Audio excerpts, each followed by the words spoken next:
So this video I'm going to go over removing old outlets for services in your house.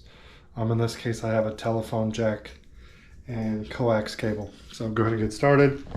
Honestly, you don't know how much work you're going to have to do until you remove the cover. So let's do that first.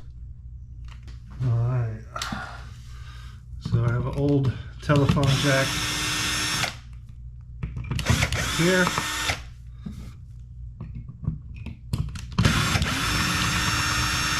I mean, some of you may opt to leave these things in your house.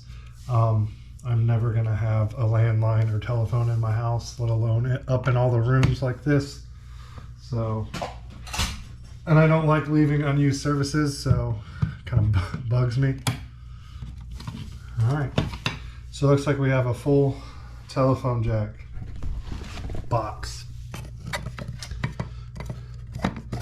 There's no phone hookup outside the house. Who knows where these run?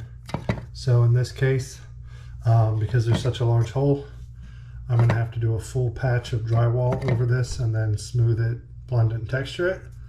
So yeah, that's what we'll have to do here. And then let's go check out that coax cable. All right, so in this case, instead of it just being a male cable jack, I actually have a long piece of line running through that was maybe hooked to something. So I can actually see the line running through into the closet, and then it runs up into the ceiling in the closet. So I'm not keeping this, so I'm just gonna go ahead and cut it on this side. Get all this cable out of the way, and then I can just pull it through the other hole in the wall. And then we'll show you what we got behind this plate. Screws weren't really holding it very well. All right, so this is an easier fix. So as you can see here, it was just a vanity plate, and the only thing I have to fill, it looks like there was an old hole from something. So I have to just fill the screw holes and that old hole and that hole that the cable is coming through. So do that using joint compound, and then feather and texture it in before paint. So this one will be real quick and easy. And then the telephone jack over there, I'm gonna have to actually do some blocking, get a piece of drywall and blend that in. So I'll show you that process. All right, so all I've done is cut the wires and pulled the plate off. And then I already broke part of the box off. But again, this is low voltage telephone wire. None of it's hooked up outside the house. So it's all dead. I could leave the box, but what I'm gonna do is just break it. It's plastic, so I'm gonna break it into pieces. If it falls behind the wall, that's fine. Or pull it out, basically. So I wanna remove the box so I can install some blocking, get a piece of wood or something behind here for something to screw my drywall patch to. So go ahead and finish breaking this up. All I did was literally stick my pry bar in there, and the plastic starts breaking, as you can see. And I'm going to break this box up and remove it. All right, since this is an interior wall and this hole just passes through into the closet, you could use caulking to help fill it before you joint compound like you've seen me do before. Another little trick I like to use is just regular old tissue or a paper towel, bunch it up, use it as a filler, dimple it in just a tad bit. Should be perfect for that one. And there you go. Something to put the joint compound over so it doesn't shrink and recess too much in the hole as it's drying. The plastic telephone jack receptacle box is removed. I just broke it up and removed it. I think I left a couple little pieces in there, but I can see the stud. And then there's insulation that goes past the stud, because this wall backs up to like the frog, and in the outboards of the frog there are like attic space closets. Goomy wants to be on the video. Hey, watch out, buddy, I gotta do some work. So he's not gonna listen. So the first thing I'm gonna do to go ahead and fill this is I already did it by hand. I'm gonna nicely square off this hole. I'm just gonna use my oscillating tool to do that real quick. Another little tip, so I put a screw in the piece of wood to give me something to hold. So I just put it in the middle, and it'll give me something to hold while I screw in the other two screws. Alright, so my piece of blocking is in and secure. I also butted it up against the stud just to give it a little more rigidity. I got a recessed screw here holding it in here. The first one I did, I was a little too close to the edge and I had my drill on too high of a setting and I actually punctured through. So no big deal, I just did a new hole and that'll all get patched up when we're done. So now that it is fully attached, I can take out this screw I had in the center. That was just there to hold it. And we are ready to go cut a drywall patch. So I'm just going to measure this with my tape. I think it's 2.5 by about 4. And then go cut a piece of drywall from the spare stuff I saw in the garage. And we'll bring it up here and get it installed. Alright, so here's the drywall I found in the garage. It's the same thickness as what's in the house. Has paper on both sides. Not sure why, not a big deal, but it's gonna get joint compound and swirl textured over, but I cut it to my measurements. Looks like it fits nicely in the hole. So we'll go ahead and put 2 screws in that, and then we'll be ready to put some joint compound on it.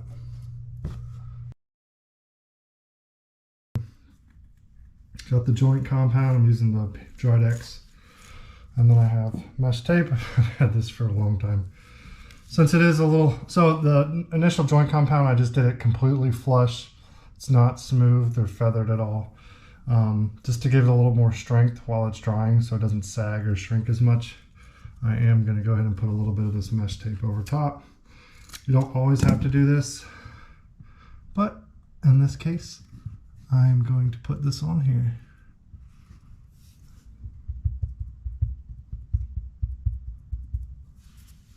Do 2 strips.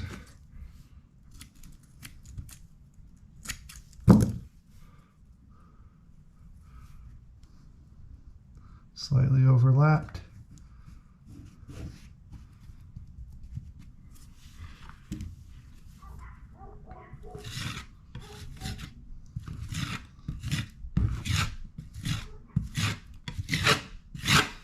I'm going to go ahead and get a little bit of compound around the edges just to hold it in place.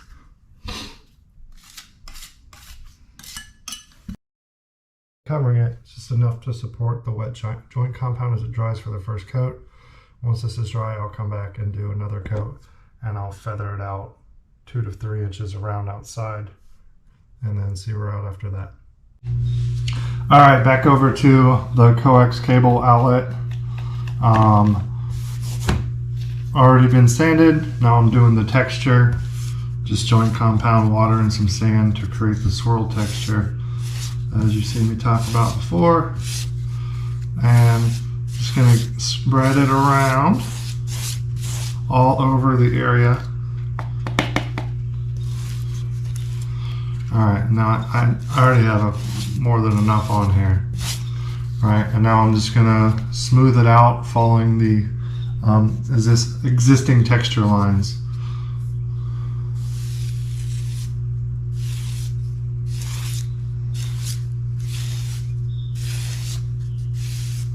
And I'm going past the area, right? So I want the whole area to blend back in so that when we paint this, prime and paint, you will not be able to see the repair.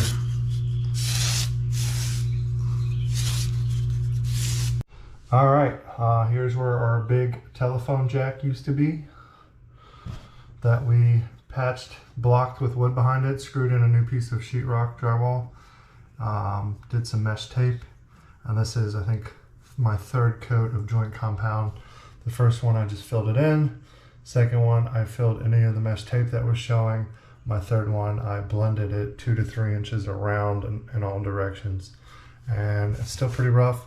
I'm going to lightly sand it real quick and then we will texture it.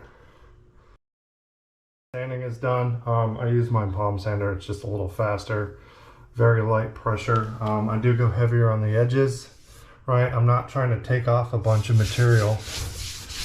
My big thing with sanding is I want a smooth blend to the base wall from this area. So I used heavier pressure towards all my edges, not in the middle. I just sweeped across the middle quickly, focused on blending my areas out around it. Really happy with this. Use your finger, see if you can feel or notice lines, because that's what's going to show through your paint. Alright, so sanding is done. Time to texture this side. Old paintbrush, joint compound, watered down with some sand. You probably have heard me say it multiple times, but it's much simpler than you think. You don't need to go buy special texturing tools. You can recreate all these looks by hand pretty easily. So since this is a large area, I'm just gonna initially get a bunch of the textured compound on here. And by textured, there's like grittiness in the surrounding texture that I recreated with that sand. And once I'm happy with as much as I need in this area, right, I'm gonna go outside the area a little bit to help blend it. Now I'm gonna recreate the swirl pattern. So you can see where the existing stuff is. This step is really easy. Over in the corner, we seem to have the same swooping pattern here, repeating over and over.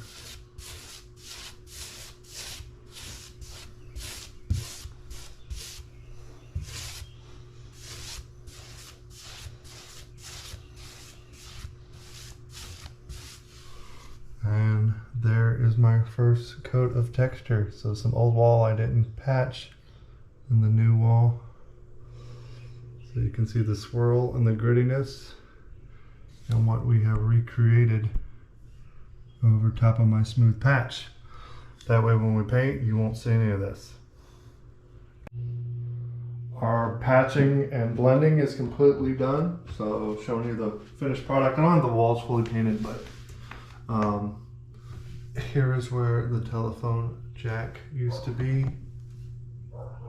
We recreated the swirl, blended it in, and I have stain blocking Kills spray paint primer over top of it. So telephone jack box is gone, and this is where the coax cable was coming through with the little cover plate. It is gone and blended as well. So yeah, that's pretty much my process for doing that.